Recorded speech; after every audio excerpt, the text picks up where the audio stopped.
Bonjour à tous, je suis Anthony Franck et je suis donc votre hôte sur ce podcast qui parle de science-fiction et de fantastique sur tous les supports possibles et inimaginables auxquels la race humaine a pu penser jusqu'à présent. Donc pour l'instant ça se limite aux bouquins, aux films, aux séries télé, aux jeux vidéo. Et c'est déjà pas mal parce que ça fait, on va dire, beaucoup de domaines et d'œuvres à explorer. Alors aujourd'hui, on va s'occuper de discuter d'une série télé, de sa première saison.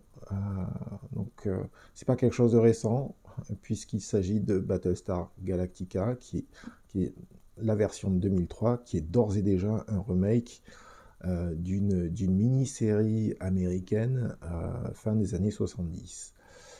Je me rappelle avoir vu quelques épisodes de cette vieille série, mais alors c'est extrêmement vague, c'est un très vieux souvenir.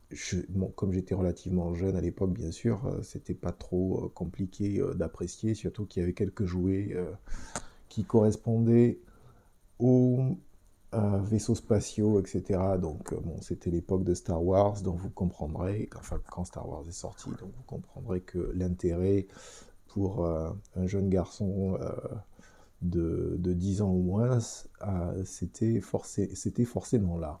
Mais là, on va pas parler de ça, on va parler du remake, donc de la mini-série en 2 épisodes d'1 heure et demie qui a été produite en 2003. Et on va parler de la première saison. Je ferai des podcasts à suivre pour les saisons suivantes. Alors, cette mini-série a le toupet de commencer par une station spatiale perdue au beau milieu de nulle part, avec un être humain, un officier militaire qui se trouve dans cette station.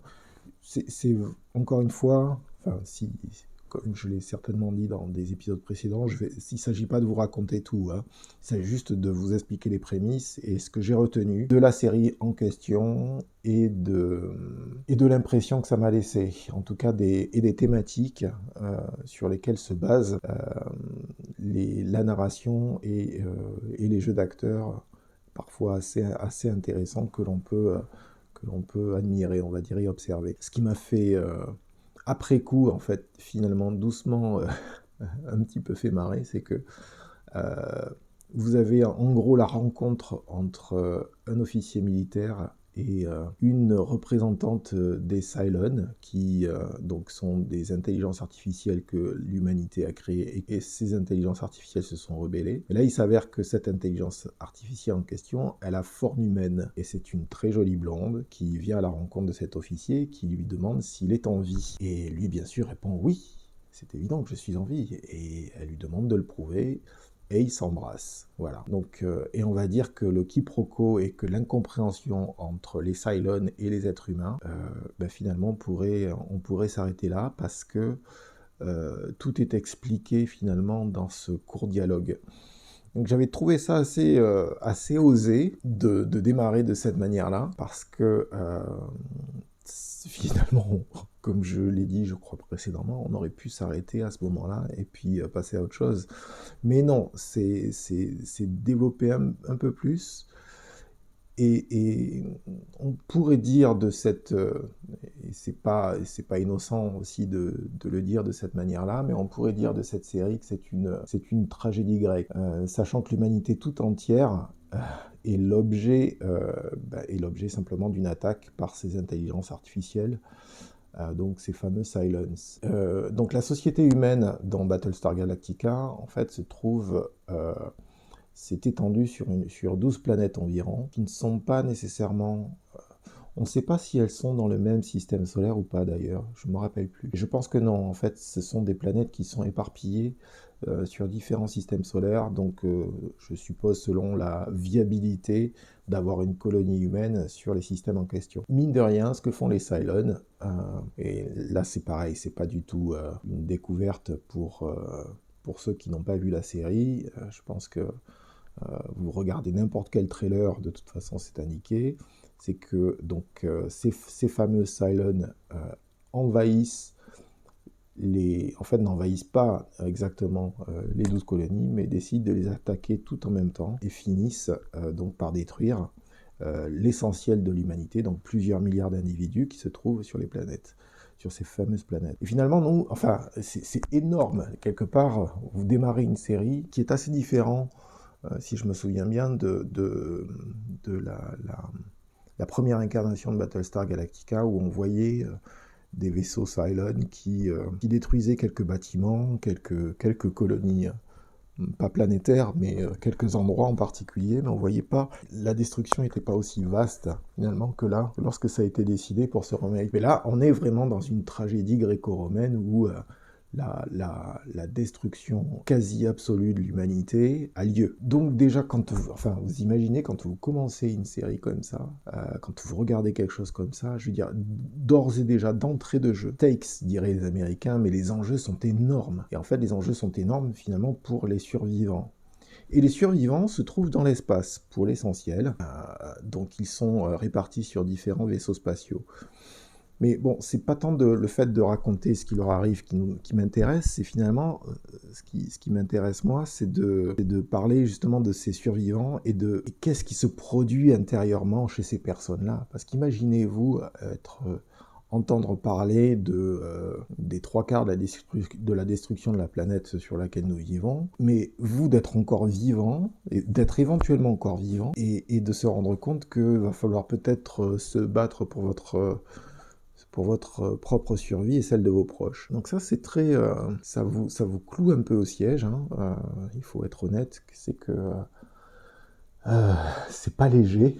Le moins qu'on puisse dire, c'est que quand ils ont démarré cette série, ils se sont attaqués à du lourd. On rentre finalement dans la tête de ces personnes, qui pour l'essentiel en fait sont divisées en deux camps, enfin en trois camps finalement. Vous avez d'abord les civils, les humains, donc les êtres humains qui se trouvent dans des vaisseaux spatiaux qui n'ont pas été détruits et qui se trouvent dans plus ou moins une flotte disparate de différents types de vaisseaux spatiaux. Vous avez un ou deux vaisseaux spatiaux militaires qui ont pu passer outre les actes des Cylons. Et donc la question c'est comment cet ensemble disparate arrive à survivre. Et bien sûr, tout au long de la série, on va se rendre compte que c'est absolument pas évident, quoi. C'est même extrêmement difficile. Mais ce qui est certain, c'est qu'on se trouve dans quelque chose de très particulier, c'est-à-dire que ces personnes qui se trouvent dans des vaisseaux spatiaux et qui sont coupés de tout, si ce n'est les vaisseaux qui sont plus ou moins à côté avec lesquels ils peuvent communiquer, ils se trouvent finalement dans une situation difficile, extraordinairement difficile, et il y a une espèce de tension psychologique qui est énorme parce qu'on se trouve factuellement en face de gens qui ont survécu, comme je le disais précédemment, mais qui ont survécu au moins un temps, c'est-à-dire qu'ils se sentent tout de même coupables d'avoir survécu, surtout par rapport aux personnes qu'ils connaissent, et qui ont été détruites sur les planètes bombardées par les Cylons. Donc, ça, presque envie de dire, c'est la pression intérieure qui se manifeste, c'est-à-dire la réflexion, pas simplement intellectuelle, mais finalement la réflexion, enfin les émotions qui sont générées par la situation dans laquelle il se trouve. L'autre élément qu'il faut voir, c'est qu'il y a la dimension physique aussi qui rajoute beaucoup de tension, mais c'est le fait qu'ils sont tous comme que ce soit les militaires, que ce soit les civils, dans les vaisseaux spatiaux en question, ils se retrouvent tous finalement comme des sardines en boîte, quoi. Donc il n'y a pas beaucoup... Alors ça aussi c'est super intéressant d'un point de vue scénaristique, parce qu'il y a finalement beaucoup de choses, ça génère beaucoup d'éléments finalement exploitables dans la création d'une histoire, c'est-à-dire les manques d'eau, les manques de nourriture, les problèmes d'approvisionnement en carburant, le fait d'avoir des machines qui fonctionnent ou qui ne fonctionnent pas. Donc tout ça, d'un point de vue concret, ça permet d'ajouter en fait cette pression supplémentaire, en plus de la pression intérieure d'avoir survécu, alors que tout le monde n'a pas eu cette chance.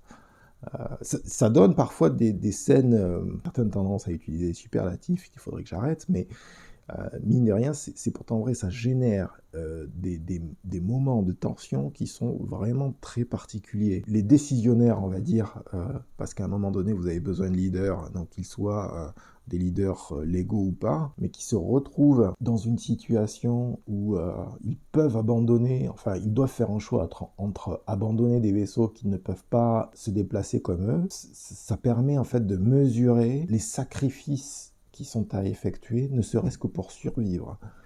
Et dans ce sens-là, je veux dire, la série est vraiment exceptionnelle pour ces aspects-là, parce que ça montre bien, finalement, des choses auxquelles on n'est pas, enfin, dans les sociétés occidentales, auxquelles on n'est pas nécessairement habitué. Malheureusement, et malheureusement, j'ai envie de dire que dans d'autres lieux sur la planète Terre, il y a des gens qui vivent encore ça tous les jours, parce qu'il y a des conflits, parce qu'il y a des bombes, parce qu'il y a, etc., etc., comme on le sait tous.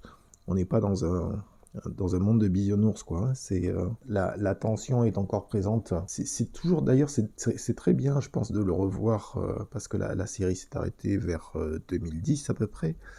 Donc 13 ans plus tard, c'est intéressant de la revoir parce que ça remet les choses, ça vous permet en fait un certain recul, bien sûr, mais quand on pense au conflit actuel, quel que soit le conflit, c'est pas la peine de les nommer. On sait tous de quel conflit on parle en 2023. Et sachant qu'il y en a eu un certain nombre ces 23 dernières années, ok, juste pour signifier cela. Mais ça permet de mettre en perspective notamment certains discours qui sont effectués dans la mini-série notamment, où donc le commandant Adama a en fait fait un discours dont il change le contenu en cours de route parce qu'il se rend compte que finalement il n'y a pas beaucoup de vérité dans ce qu'il va dire et il a besoin finalement d'exprimer quelque chose de très humain, mais qui est aussi la critique de l'humanité. Donc ça, c'était un point que j'avais trouvé profondément intéressant et qui permet de mettre en perspective nos problèmes aussi au jour d'aujourd'hui en tant que race humaine qui occupe une planète et qui a parfois du mal à faire en sorte de la partager d'une manière, on va dire, pacifique, hein, puisque bon, c'est pas tant que je veuille faire dans le pacifisme, parce que je pense avoir une bonne connaissance, hélas, de la nature humaine, parfois, mais si l'on pouvait, ça serait bien. Ça montrerait que en tant qu'espèce, on a pas mal évolué. Pour l'instant, c'est pas trop le cas. Alors, il y a un élément très important dont qu'il est absolument vital d'évoquer et qui rajoute un élément de tension supplémentaire, comme s'il n'y en avait pas déjà assez. C'est le fait que les Cylons ne sont plus des êtres robotisés maintenant. Les Cylons ont des corps humains. Et donc, ça change tout, puisque c'est, comme on l'a vu dès le départ dans ce que je disais, il y a une rencontre entre un officier et un modèle de Cylon qui est une bombe anatomique, donc, mais qui est issue d'une société faite de robots initialement. Et ça a un avantage, c'est le fait d'avoir un corps humain ou d'avoir des énergumènes comme ça, si on peut me permettre ce mot, qui ont forme humaine, et donc il y en a plusieurs, il n'y a pas qu'un modèle, ça leur permet en fait de jouer les agents dormants, et donc d'avoir des espions sur les planètes humaines, et de se fondre dans la foule, d'avoir éventuellement des relations avec d'autres humains, et des relations profondes, sans faire de jeu de mots, vous m'aurez compris. Et de suite, c'est pareil, c'est que là, les enjeux, c'est-à-dire il y a une forme. D'ailleurs, il y a quelque chose d'assez incident qui n'est pas traité, c'est-à-dire que si on y réfléchit bien, les Cylons ont été capables d'évoluer en tant que civilisation robotique vers des formes organiques. En tout cas, il y a une expression organique qui existe, d'accord? Ce qui n'est pas le cas de l'humanité. C'est-à-dire, l'humanité, elle est restée l'humanité, c'est-à-dire l'espèce humaine est restée l'espèce humaine telle qu'elle existe aujourd'hui, avec les défauts qui existent aujourd'hui. C'est-à-dire, il n'y a pas d'évolution de l'espèce. Donc ça aussi, c'est un facteur. C'est-à-dire, même quand l'humanité, dans cette série Galactica, quand ils ont créé une autre forme de vie, entre guillemets, mais finalement, ils n'ont pas intégré cette forme de vie dans leur propre corps. Vous voyez, je ne suis pas en train de dire que c'est la chose à faire, hein. Par contre, je suis en train de dire qu'il y a un conservatisme de l'espèce qui reste semblable, et dès lors qu'il y a un phénomène de création qui crée une forme d'intelligence aussi intéressante que celle des créateurs, il y a une dichotomie qui s'opère, comme si en fait les deux n'étaient pas compatibles. Donc ça aussi c'est assez intéressant de noter. Mais ce qu'il faut voir dans le fait qu'il y a une expression organique des Cylons, c'est que ça rajoute un élément de pression, comme je le disais précédemment. Et c'est absolument... Et c'est vital, enfin c'est vital, non finalement c'est pas vital, mais avec les éléments dont j'ai parlé précédemment, c'est-à-dire le côté sardine en boîte, le côté culpabilité d'avoir survécu, et d'avoir peur en même temps pour sa survie proche et lointaine. Les êtres humains, au départ, ne sont pas au courant qu'il y a des agents dormants qui vivent autour d'eux, ou au sein même, ou avec qui ils ont pu parler éventuellement. Nous, en tant que spectateurs, dès le départ, on le sait, dès le début en fait, de la mini-série ou de la série tout court, on le sait qu'il y a des agents de ce type-là. C'est pas pour nous, enfin, nous, en tant que spectateurs, on ne fait qu'observer des êtres humains qui essayent de survivre tout en n'ayant pas toutes les informations que nous, en tant que spectateurs, on peut avoir. Et ça génère une espèce de pressure cooker, diraient les anglo-saxons, hein, de cocotte minute qui est prête à exploser à chaque minute, quoi, avec tous ces éléments-là, parce que c'est presque trop, quoi. C'est pour ça d'ailleurs qu'il y a des moments où vous avez des espèces d'éclats de rire spontanés dans cette série, où les personnages se mettent à rigoler. Je pense d'ailleurs que c'est plus les acteurs parfois qui ont besoin de se lâcher un petit peu, tellement les choses sont sérieuses. Mais ça se ressent d'un point de vue, ça les met pas hors du personnage qu'ils sont en train de jouer, bien au contraire. C'est que tout à fait humain, c'est-à-dire quand vous êtes en face d'une pression telle que vous avez besoin de sarcasme et de rigoler pour relâcher les choses. Sinon, l'humour n'existerait pas du tout. Et c'est en ça aussi que c'est intéressant, c'est qu'on voit des personnages de temps à autre qui réagissent de manière très spontanée à des choses qui sont totalement sordides, quoi. Et Dieu sait que la première saison n'est peut-être pas la plus sordide qui soit, hein. C'est-à-dire que enfin, l'exploration de la noirceur de l'âme humaine, ou les choses sombres qui se cachent dans l'âme humaine, on a un petit aperçu dans cette première saison, mais ça va plus loin encore. Donc voilà, juste, c'était important de remettre le point, de faire un éventail en fait des prémices de cette série, sachant que les survivants, il faut remettre les choses pareil dans le contexte de la série, c'est que les survivants, il n'y en a que quelques dizaines de milliers. Je crois qu'on est dans les un peu moins de 50 000. Et il y a des milliards d'individus qui ont disparu. Donc je pense que c'est aussi ça qui compte, c'est finalement penser que les prémices semblent réalistes, ou c'est de l'ordre du possible. Et si vous pensez que c'est de l'ordre du possible, une catastrophe de cet ordre-là, alors de suite, la tension qui s'exerce sur le peu de gens qui sont encore...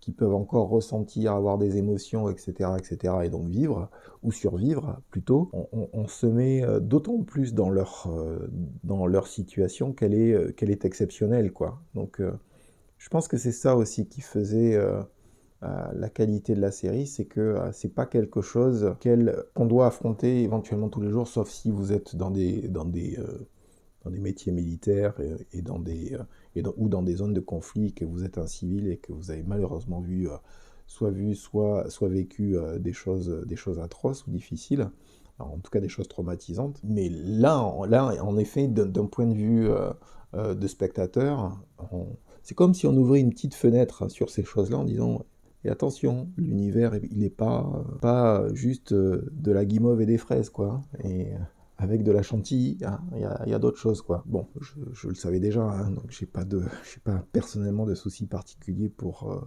savoir ça, mais je pense que c'est important et je pense que c'est aussi quelque chose qui fait peur à pas mal de gens, finalement, d'explorer ces choses-là dans ce contexte-là, c'est-à-dire un contexte science-fictionnel, c'est-à-dire un futur proche ou lointain. Bon, là, il est beaucoup plus lointain, puisque c'est une douzaine de colonies qui sont de colonies planétaires, donc le problème est différent. Donc je voulais aussi parler de quelque chose qui m'a semblé très important, c'est qu'il y a une exploration il y a une exploration de ce qu'est... Vous avez une flotte civile et vous avez une flotte militaire, enfin un vaisseau militaire, le Galactica. Et vous avez finalement une exploration de comment le pouvoir civil, comment la représentation civile s'effectue, notamment vis-à-vis du pouvoir militaire.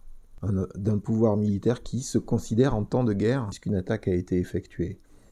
Donc ça aussi, c'est vraiment, c'est passionnant à voir. Pour être tout à fait franc, pour un ancien étudiant en droit qui a fait un peu de sciences politiques, de relations internationales, ce genre de choses, c'est passionnant de voir finalement que le pouvoir civil avait un certain nombre de procédures pour indiquer qui hérite du pouvoir, ce qui est tout à fait normal au demeurant.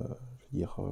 Je pense qu'on a ça ça serait intéressant à voir. Par contre, si on a ça dans notre constitution en France, qui a le pouvoir si le président n'est plus en capacité d'assumer le pouvoir? Je suppose que c'est le Premier ministre et qu'il y a des élections qui sont mises en place ensuite. Aux États-Unis, je sais qu'il y a une vice-présidence. Donc c'est le cas d'ailleurs des États-Unis qui est symboliquement représenté dans Galactica avec une présidence et une vice-présidence. Mais au-delà de ça, au-delà des différences de systèmes dans les systèmes démocratiques qui sont les nôtres, ce qui est très très intéressant, c'est de voir le rapport ou la communication qui s'effectue entre les différents pouvoirs. Puisque la civilisation humaine dans Galactica est une démocratie. Donc ça doit être un système, puisqu'il y a 12 planètes et qu'elles sont toutes différentes avec des cultures différentes, ça doit être un système fédéral. Et qui dit système fédéral dit une représentation de chacune des planètes, d'une part, au sein d'un gouvernement central, avec le pouvoir militaire qui assiste le pouvoir civil en cas de conflit, soit interne, éventuellement. C'est le cas, je dirais, que tout le monde essaye d'éviter, puisque ça peut amener à des guerres civiles, soit externe, donc ça veut dire une menace extérieure, comme les Cylons, et on se trouve dans ce cas-là. Donc ce qui est intéressant, c'est qu'il y a quasiment plus personne, en fait. Il y a un vaisseau, comme je le disais précédemment, il y a un vaisseau et une flotte de civils. Il y a un gros vaisseau militaire, le Galactica, qui est une espèce de... il faut le dire, c'est une espèce de porte-aéronef. Enfin, c'est pas aéronef, c'est de porte... de porte-vaisseau spatial de combat. Voilà. Donc c'est une grosse caisse à savon et avec des savonnettes qui peuvent être éjectées et manœuvrer pour se battre contre d'autres vaisseaux. Donc l'équivalent d'un porte-avions. Bref, tout ça pour dire qu'il y a une représentation du pouvoir civil, donc c'est-à-dire des différentes colonies, et du pouvoir militaire, ce qui ne veut pas dire qu'ils sont sur le même pied. Manifestement a de l'importance, c'est qu'il y a une communication entre ces deux pouvoirs. Et à un moment donné, d'ailleurs, il y a un autre pouvoir qui est mis en place, un pouvoir judiciaire, avec un pouvoir d'enquête sur l'ensemble de la flotte, qu'elle soit civile et militaire. Et c'est là d'ailleurs où on se rend compte que certains pouvoirs constitués, la seule chose qu'ils cherchent, c'est à se perpétuer. Donc ça aussi, c'est très intéressant d'un point de vue critique des corps constitués, c'est-à-dire que si on se réfère à certaines administrations, je veux dire que ce soit en France ou que ce soit ailleurs, c'est comme si c'était des choses qui étaient indéboulonnables. Mais il y a certains moments ou tensions qui peuvent s'effectuer à un moment donné qui peuvent tout remettre en cause. Et ça aussi, c'est intéressant de voir que, par exemple, les abus de pouvoir, et notamment du pouvoir judiciaire, qui commencent éventuellement à accuser sans preuve, enfin, justement, qui balance des accusations, mais qui n'a pas l'ensemble des preuves nécessaires pour balancer les accusations en question. Tout ça pour essayer de mettre en place un pouvoir qui vient juste d'être constitué. Donc c'est ça aussi qui fait pour moi la valeur, c'est cette exploration de la démocratie dans une situation extraordinaire, dans une situation bancale et dangereuse. C'est-à-dire il y a toujours la tentation, quand la communication s'effectue très bien entre les pouvoirs constitués et que tout le monde est d'accord sur le rôle de chacun, tout le monde est dans son rôle. Mais quand on se retrouve, et c'est ça qui fait la valeur de ce show, c'est que quand on se retrouve dans une communication qui ne s'effectue pas ou des désaccords profonds sur qui a quel rôle, alors là, de suite, je veux dire, il y a une réflexion qui est faite, mais il y a des actions qui sont effectuées par les différents leaders, qu'ils soient civils ou militaires, et qui amènent à des conflits. Donc ça, je pense que c'est une des choses qui m'a vraiment plu, c'est-à-dire à un certain instant T, qui est-ce qui a le pouvoir ? c'est-à-dire qui est-ce qui a le pouvoir de décision, qui peut prendre la décision, qui doit prendre la décision. Est-ce que la lecture que l'on effectue d'une situation doit être rigide et dire dans tel cas c'est la présidence qui prend la décision, dans l'autre cas c'est le commandant qui prend la décision. Il y a tous ces aspects-là. Alors ce qui est bien aussi, c'est que le conflit est genré, dans le sens où la représentante du pouvoir civil est une femme et le commandant est un homme. Donc ils sont tous passé la cinquantaine. Tous les deux ont eu des responsabilités, moindres pour l'ex-secrétaire d'État à l'éducation, qui devient présidente. Et le commandant Dama a eu un certain nombre de responsabilités, a vu des combats, etc. etc. Mais ce qui fait la valeur de la relation, c'est qu'elle démarre absolument pas sur le bon pied. Ça se passe très très mal, en fait, au départ. La première réunion se passe pas très bien, mais il y a des choses qui sont dites qui finissent par marquer les esprits, réciproquement, je pense d'ailleurs. Et donc on voit finalement une évolution de cette relation, en tout cas dans la première saison, qui ne commence pas sur le bon pied, sachant qu'il y a un autre conflit qui se greffe entre le pouvoir régalien et le pouvoir militaire, un élément religieux. Et d'ailleurs, cet élément religieux est aussi un conflit avec les Cylons, puisqu'il faut savoir que les Cylons sont... Donc il y a une exploration justement de la dimension spirituelle à travers les Cylons, qui sont des monothéistes, qui croient en Dieu, dans un Dieu monothéiste. Et les 12 planètes font appel au panthéon gréco-romain, et c'est un polythéisme. C'est aussi, et ça aussi c'était assez fabuleux de voir que des différences d'idéologie en matière spirituelle peuvent amener éventuellement à des conflits armés, ce qui est une évidence bien sûr pour tous les êtres humains que nous sommes, étant donné que l'histoire est bourrée de ce genre de choses, mais pas que l'histoire, le présent aussi, et de se rendre compte que ces différences d'opinion amènent éventuellement à des oppositions où des gens finissent par mourir à cause de ces différences-là, ou en tout cas qui sont les causes initiales et qui finissent en action meurtrière. Donc ça, il faut avouer que c'est finalement une manière de parler de nos réalités sans en parler directement, parce que les conflits entre monothéisme et polythéisme, ça fait longtemps que ça n'existe pas ou peu, et ça n'existe plus ou peu, pardon, et qu'il y a d'autres types de conflits qui sont là et qu'il est très difficile manifestement de résorber. Par contre, ce qui est intéressant aussi, c'est de voir qu'il y a une dirigeante qui a un certain pouvoir, donc de représentation de la société civile, et qui décide de jouer la carte religieuse sans entrer dans quelques détails que ce soit, et ce qui la place finalement en dehors de la rationalité. Et ça aussi, je trouve que, c'est-à-dire qu'elle prend une décision pour tout le monde, qui est pas une énorme décision finalement. Ça coûte peu de moyens de la mettre en place, mais ça va à l'encontre de ce que pense le commandant, et surtout ça la montre d'une manière irrationnelle. Mais la question sous-jacente qui n'est jamais posée directement, mais est-ce qu'on peut penser de manière rationnelle quand nous ne sommes plus que quelques dizaines de milliers d'êtres vivants de l'espèce humaine, alors que tout le reste, les milliards d'individus existants précédemment, ont tous été éradiqués? Est-ce qu'on peut se permettre de juste penser logiquement et rationnellement, finalement comme des machines presque? Est-ce qu'il n'y a pas derrière un instinct qui prend le dessus, ou un gut feeling comme diraient les anglo-saxons? Donc est-ce qu'il n'y a pas quelque chose qui vous prend dans les tripes et qui fait que il faut s'écouter à un moment donné, il faut écouter la petite voix qui vous dit quelque chose, ou une émotion forte, qu'elle soit d'ordre spirituel ou pas, qui vous dit d'agir de telle et de telle manière? C'était intéressant.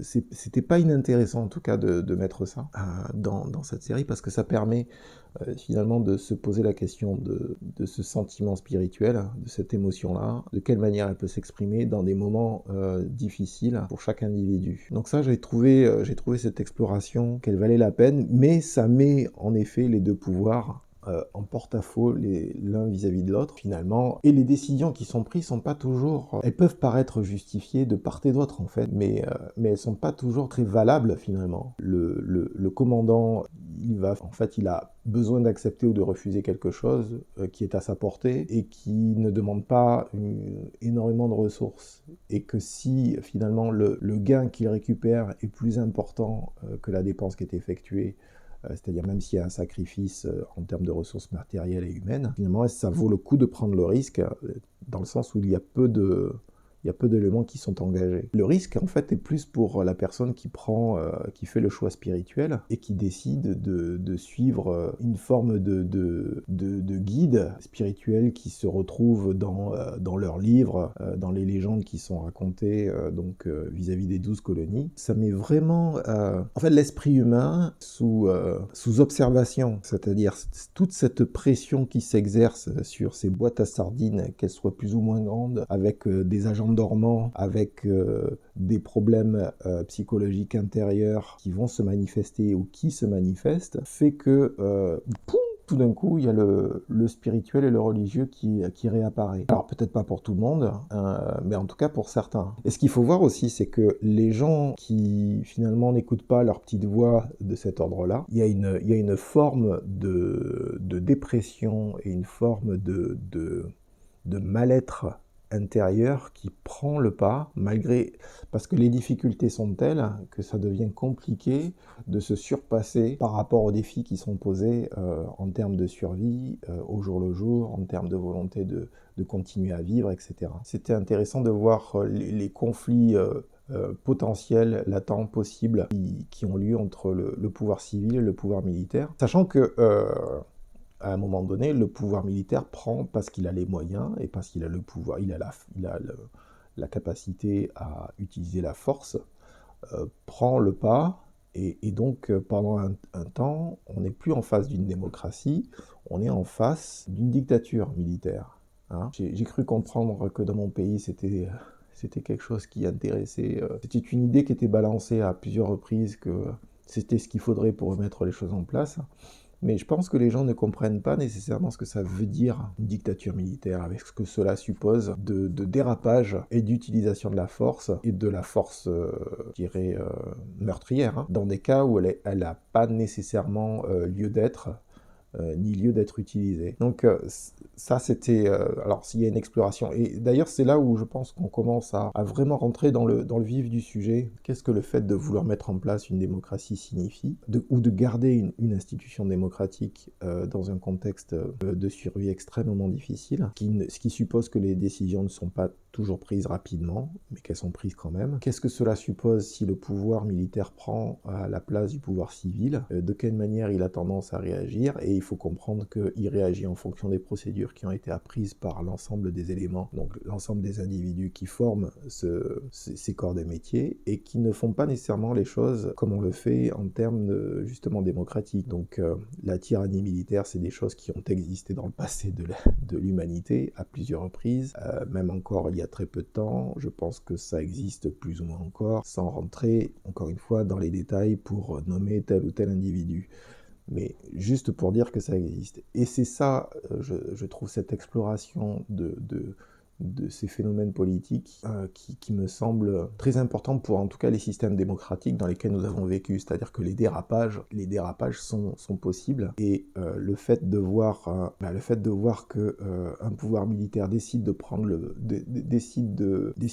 pas au moins un certain temps, et de voir ce que ça donne, ça permet de comprendre, en fait ça permet d'illustrer des principes qui ont au moins 200 ans, tels que la séparation des pouvoirs. Puisque par exemple, hein, enfin on va pas rentrer dans les détails de ça, mais la séparation des pouvoirs judiciaires, séparation des pouvoirs de représentation et séparation avec l'exécutif, donc exécutif, représentativité de la population, et pouvoir judiciaire, ajouté à ça bien sûr pouvoir militaire, c'est ce qui fait, c'est-à-dire quand tout n'est pas dans une seule main, ou dans une seule main tyrannique, mais que ce sont des pouvoirs constitués qui sont séparés dans leur expression et dans leur rôle. Et c'est un des éléments fondateurs et fondamentaux de ce qu'est une démocratie. Et ce n'est pas parce que on se retrouve dans des situations compliquées, complexes, difficiles, que l'on ne peut pas continuer à exercer les principes en place. Si je devais parler du système français,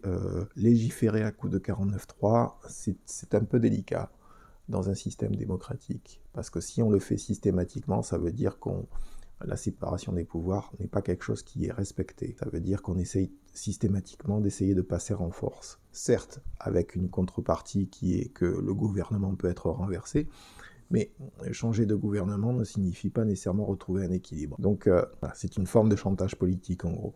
Mais bon, ça c'est particulier à la France. Hein.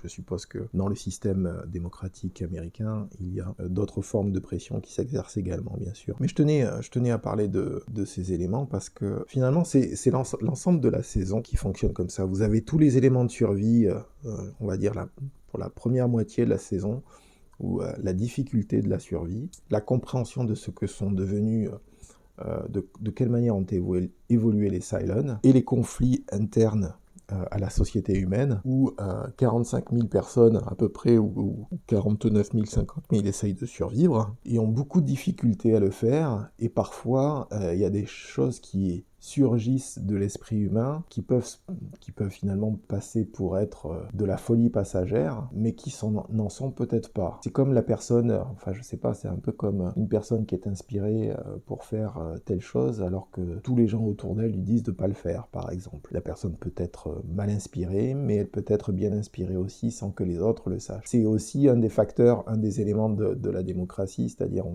dans la démocratie on parle un peu, et je me réfère à des cours que j'ai eu sur le sujet, mais on parle de dictature de la majorité, mais tout en tenant compte de la minorité. C'est-à-dire que la minorité c'est pas qu'elle n'existe pas, quoi. C'est qu'elle existe, elle va éventuellement se mettre en place en tant qu'opposition, représentée dans une assemblée, et elle aura son mot à dire, et c'est important que toutes les expressions dans un système démocratique puissent le faire. Donc penser que parce que les temps sont durs, passer à des systèmes tyranniques permettra de prendre les bonnes décisions, c'est pas nécessairement la solution la plus intelligente à prendre. Je dirais même au contraire, les systèmes tyranniques prennent les décisions rapidement. Ça veut pas dire que pour ça qu'ils prennent de bonnes, voire les meilleures décisions, voire les moins pires. Et tout ça est exploré dans une série de science-fiction qui a osé mettre la barre relativement haut, il faut le dire, et c'est assez appréciable à voir.